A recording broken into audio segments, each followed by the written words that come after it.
Marriage is crucially important in creating nations. Marriage is crucially important in making the church. Marriage is crucially important in determining the direction of the next generation. That's why God Himself, who is the author of marriage. The word we normally use for this is parenting, where we are saying that the current couple are going to be the parents of the next generation. And it's like Shakespeare's acting. After some time, you move off the stage, and their children will be the adults over time. Sometimes you have several generations together. You have the great grandparents, then you have the grandparents, then you have the parents, then you have the children.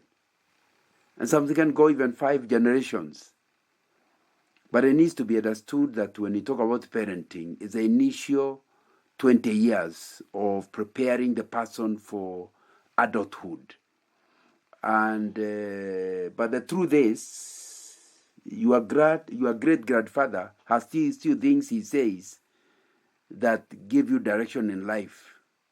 Your grandparents also have a voice that could very easily bring comfort and direction in your day-to-day living, just like your parents would do, irrespective of your age and irrespective of their age.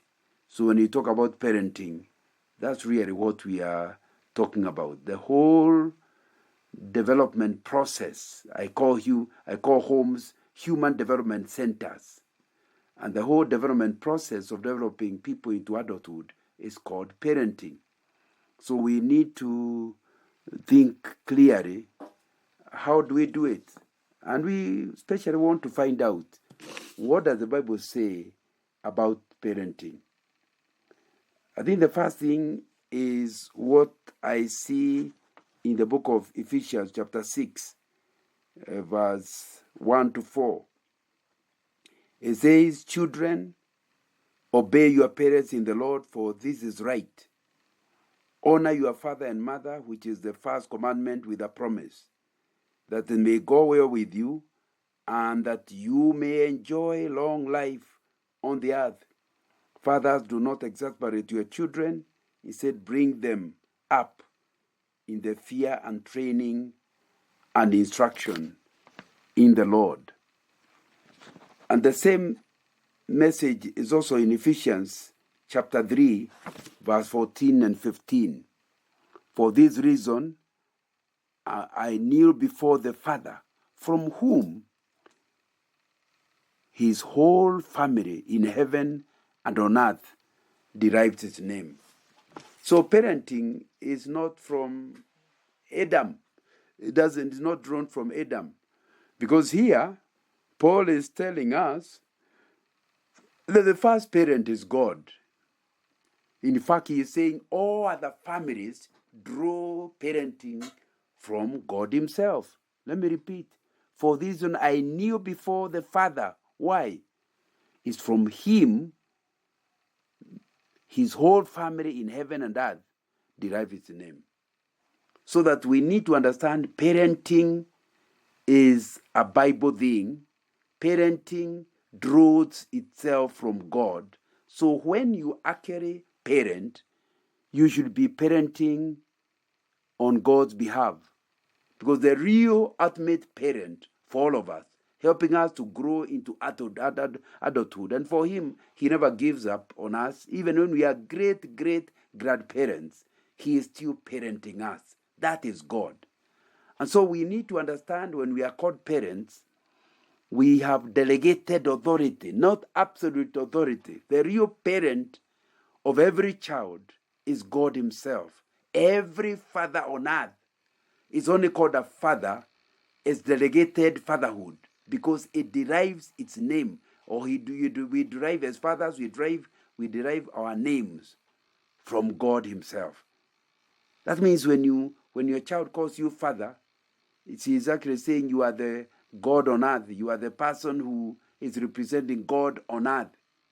That's a frightening thought to imagine that that to be called a mother, to be called a father, you are representing God to the child. And of course, it's a very frightening thing to imagine that. But I think a lot of us parents do not see where God comes in. It sounds like, in our own estimation, since we are the ones who brought these children to the world, the father and the mother, we can do with them whatever we want. Not understanding that you as a parent do not own the child. That's God's child.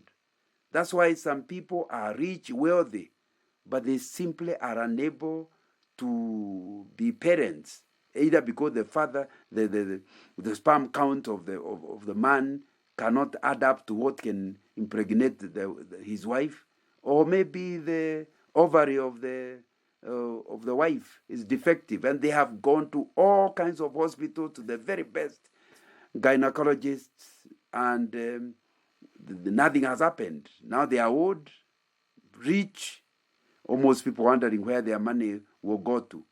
Now, it's important to understand that the fact that you became a parent tells you it is not something you can do for yourself.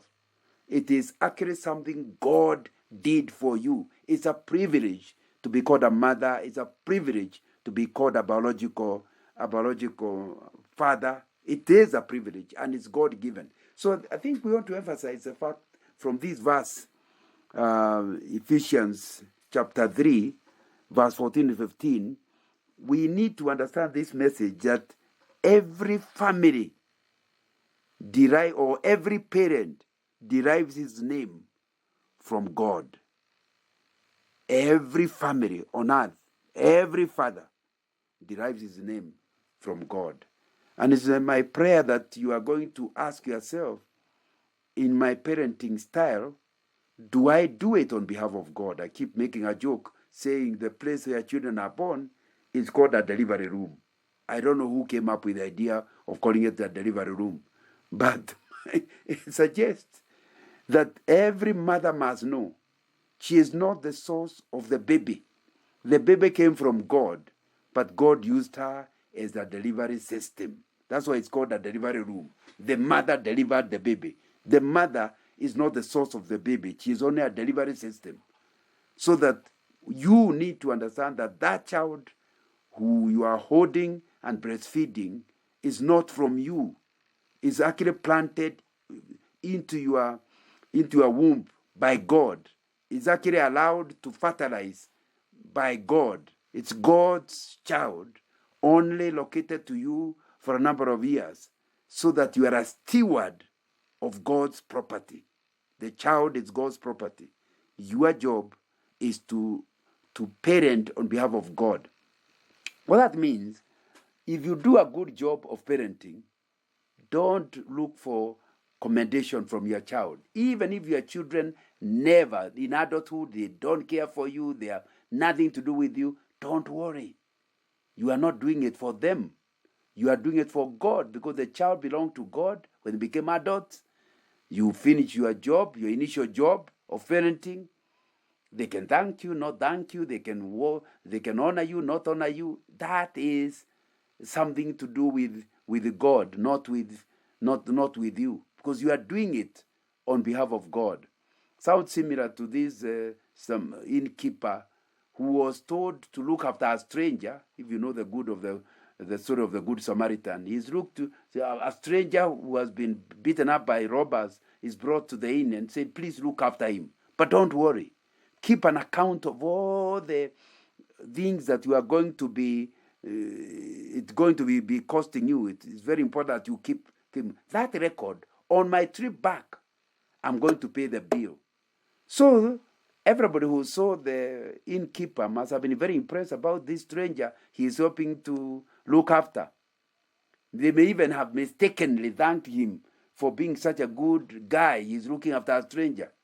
What they didn't know is that he was not incurring any expense. He was doing it on behalf of the Good Samaritan. That's why I keep saying no human being can be a Good Samaritan, because we may not be able to pay all the bills. The Good Samaritan is Christ. is God himself. So all we other people who do good to others are actually innkeepers. We do whatever we do in order to do good to God's people, knowing we cannot charge them, but instead our bills will go to God, who will meet every expense. He is no man's debtor. So as a parent, please do not say, oh, I can't do this. These children these days don't even help people. Do everything without looking at a return from your children. Do it on behalf of the owner of the children, who is actually God.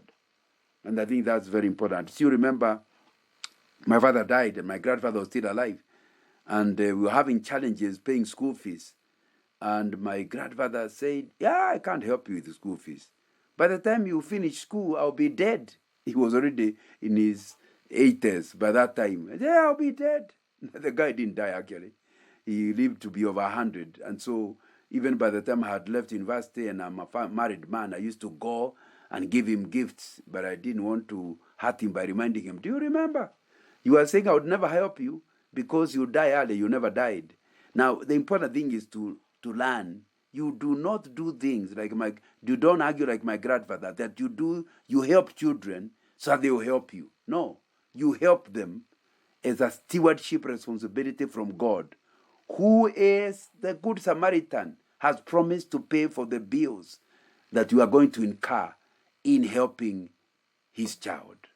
That's really what parenting is all about. And my prayer is that you take parenting seriously and you do it with that promise in the book of Ephesians being your message, that you are doing it. Ephesians 3 verse 14. You are doing it on behalf of God, because every family derives its name from God. In other words, every family actually belongs to God. All children belong to God. So you are doing it on his behalf. And that will be something that will be very, very, very important.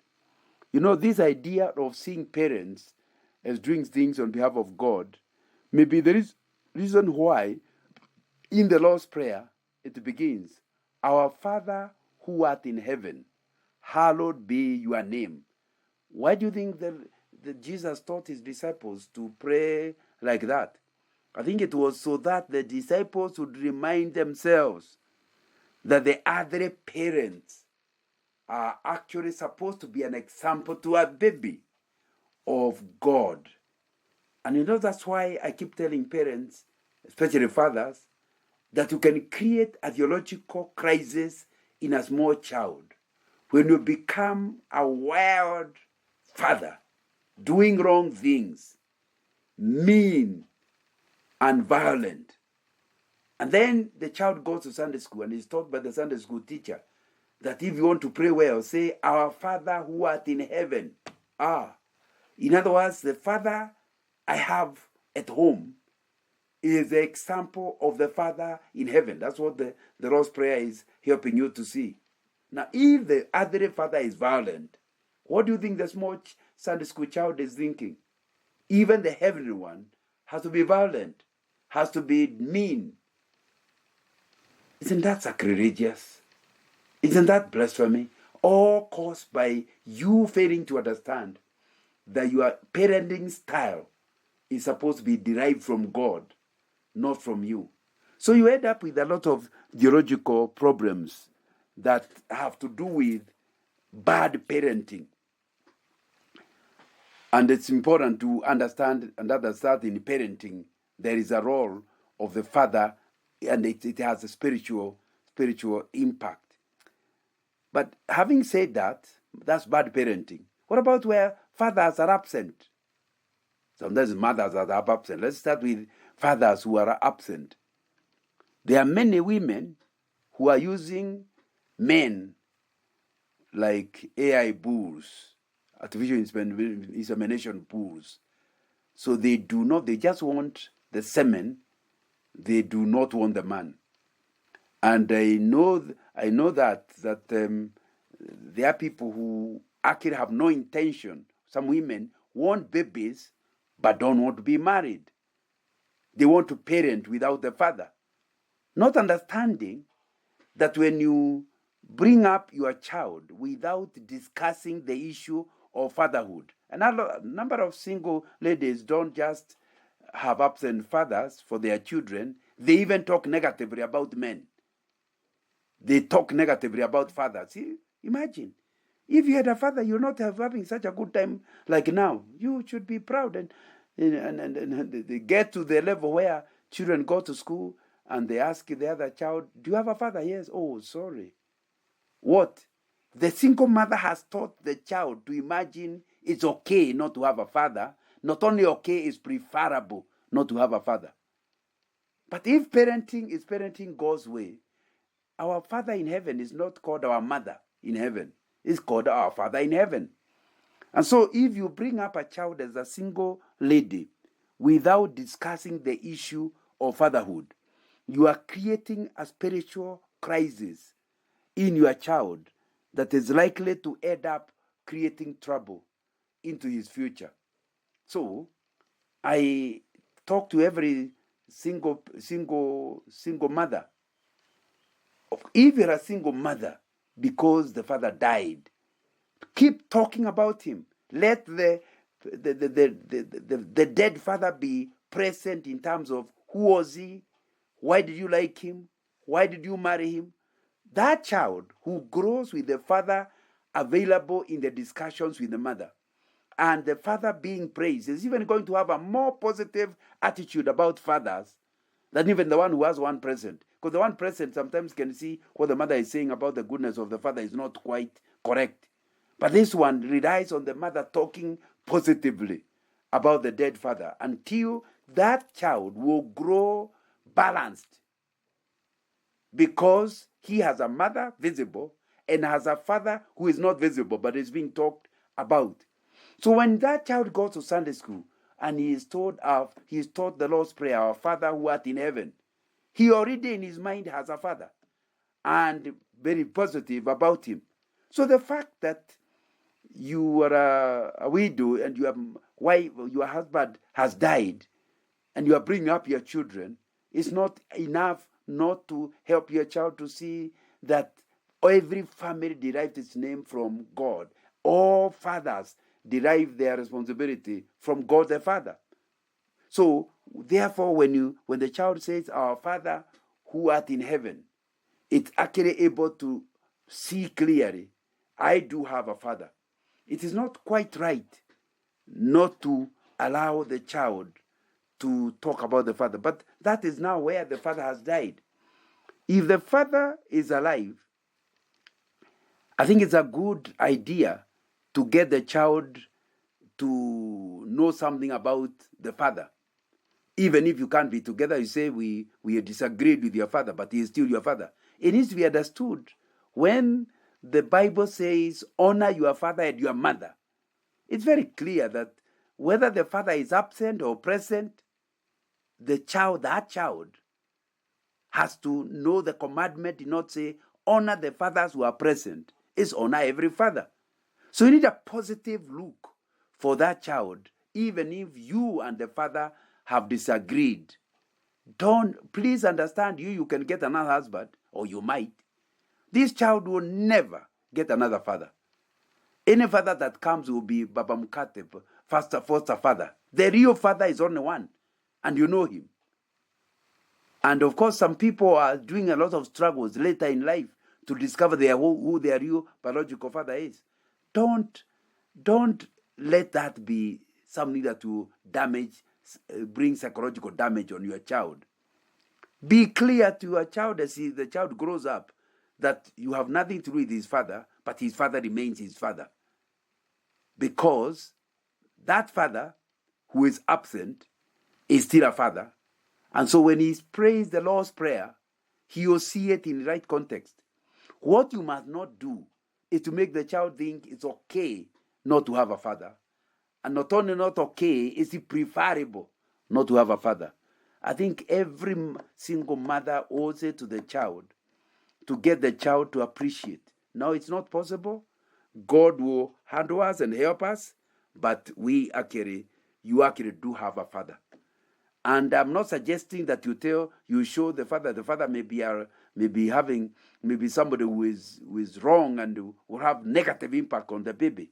So maybe there may be some good reasons why at the initial stages of the child, you talk to the child about a father, but without necessarily bringing him into the picture, because maybe he's violent or immoral or drug trafficker or whatever. There may be reasons which I don't know.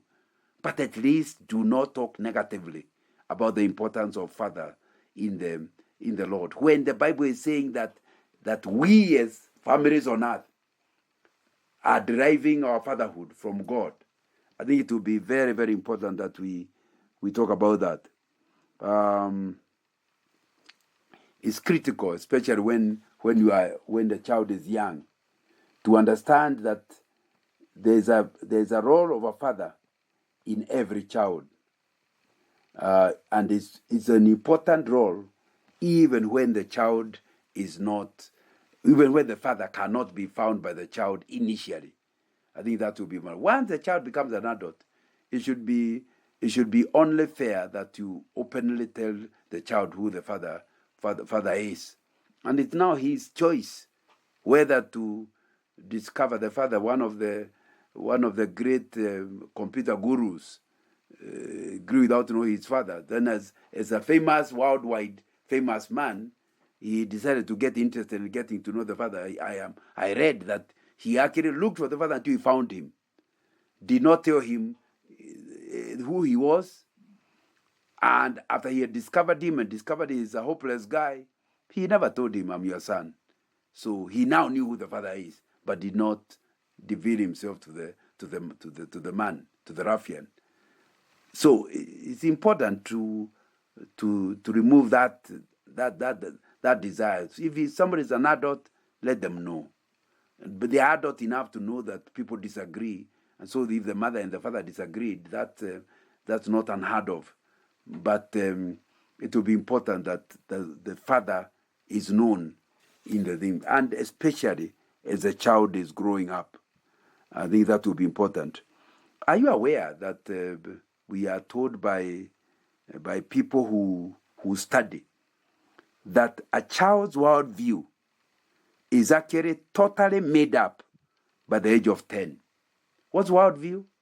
Worldview are the beliefs and assumptions that are deeply seated in any human being that help him to interpret life. So somebody says, and I agree with him, worldview are the glasses through which you interpret life. So we can be both looking at the same thing, but because your worldview is not my worldview, we see different things. I normally compare it to people wearing glasses. If I'm wearing sunglasses that are green, and you are wearing some that are red, then the world will look red to you, to one, and look green to the other.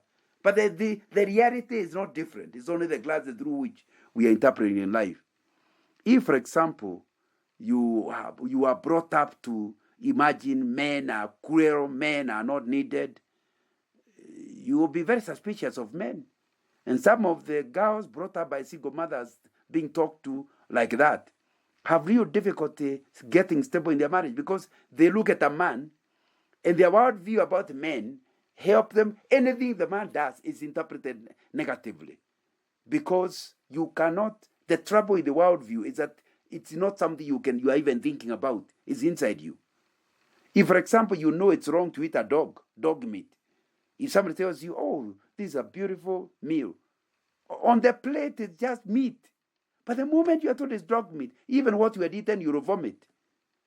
The other one, meanwhile, is enjoying the delicious meat. What's the difference between you? Worldview. One sees dog meat and thinks fantastic, delicious. The other one hears dog meat and says, "Hey, how can a human being eat dogs?" All that has to do with the parenting. The worldview is actually bequeathed by parents, whether father or mother, but where the ideal situation is where both are involved. It creates, and within 10 years, the child is in. There was a priest who said, give me a child up to the age of 10, and they always be Catholics for the rest of their life. And that's why Sunday school, madrasas, the education of small children is much more critical than what you do in primary school and high school and universities. Because by the time you are going to university, your worldview is made up. You interpret things. You have more and more knowledge, but the belief system that is helping you to interpret the things you are learning, higher and higher things, is actually made up by the age of 10. Do you see then, parenting, especially for children up to the age of 10, lower primary and below, is so critical that you should reorganize your working life to be available during those first 10 years. Your career may even be put on a code banner, slow banner, so that it doesn't fly as fast, in order to be available to that child. Because whoever is near the child during those 10 years will determine their worldview. Is that a house girl who's bringing up your child who dropped off in class 3? The worldview your child will develop is the worldview of that person. You may have several PhDs yourself, but it is what happens, what would the people around are the ones that are going to decide. Even worse still is something I read, that 80% of who we are is not due to genes, it's due to environment. That means if a Kikuyu child is going to be brought up by two Luos, and the two Luos take the child when they are still babies, breastfeeding, that child is 80% a Luo, although the genes for both the mother and father was Kikuyu. You are who brought you up. And the psychologists tell us 80% of who you are is nurture. Only 20% is nature. 80% of who you are is the environment you grew up in. Only 20% is who gave birth to you. So can you see then how critical it is that you don't just parent a child, you bring the child up, especially in the first 10 years of life. It will be a very, very important thing. So basically what you are saying then is it's critical when the child is growing up that both parents invest time. The language of love is time, availability to the child. And mostly you are not just available to talk, because habits are caught, not taught. You are available in order to demonstrate the belief system the child is supposed to be having. Also means that a critical marriage, a stable marriage is critical to bring up children, parenting them. You don't parent them just by paying their school fees, but by being good to their mother. The greatest love you can show your child is to love their mother. That creates security in the child and is likely to last for a long time.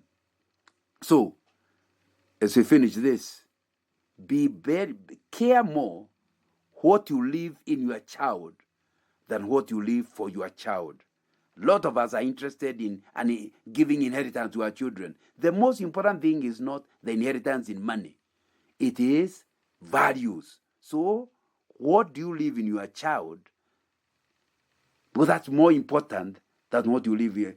Why is it more important? Because a child brought up with proper values, hardworking, whatever, even if the father leaves them with nothing, they themselves will become billionaires.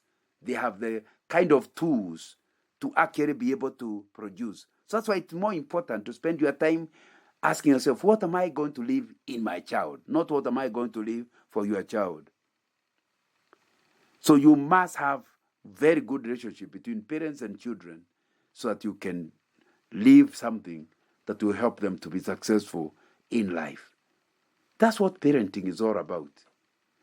Being representatives of God the Father in the life of the child.